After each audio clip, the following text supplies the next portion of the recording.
Today we're going to talk about MAP testing.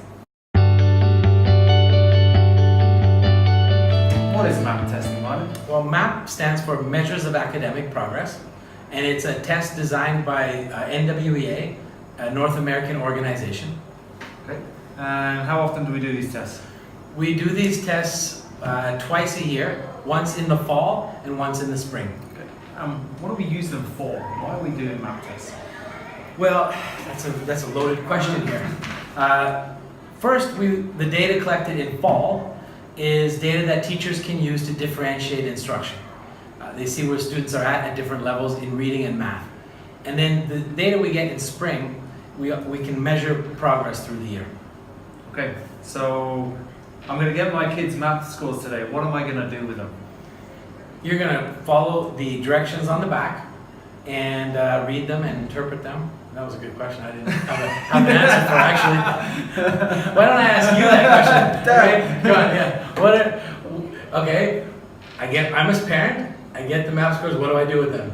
I'm going to look at them, and if I was here last year, I'm going to compare them to how they did last year. Look at their RIT score compared to last year. Look at their percentiles. So their percentiles tell you how they compare to the rest of the world. So a 50% percentile means they're an average student compared to the other 10 million students doing it, and you're going to compare those with where they were last year. So hopefully you'll see a growth in the RIT score and maybe an increase in the percentile as well. Yeah. But basically looking for the progress of your child. For sure. And on that progress report, which we're going to, at the end of this video, we're going to add a little description of the progress report, but within that progress report, you're going to see a range, a standard deviation. So one thing about that range, let's take the mean for grade 3 reading at 188.3, and the standard deviation is 15.5. That will mean that the range, the 68% bell curve range where students fall within is 172 to approximately 204. If your child falls below the 172, then they've got some work to do to catch up. If your child is above 204, they're performing very well for that grade level. What if my child's ESL or EAL? How might that affect their MAP score?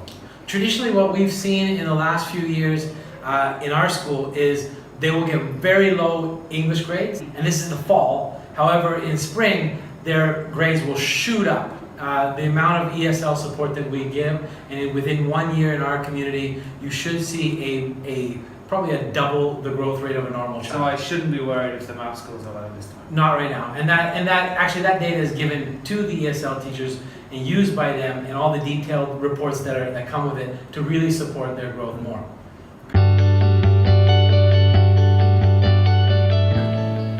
What else is important here? RIT scores. RIT scores are equal interval scales, and they use individual item difficulty. So it's kind of like on a golf course. Each hole has a different level of difficulty. Each question has a different level of difficulty, and the more they get right, the more difficult questions they get right, they keep getting more difficult questions. And if they get them wrong, the test will adapt to them and get lower questions or give them easier questions. And then in the end, it kind of goes up and down and publishes their RIT score, their score that identifies them. And that's what you're seeing on the page.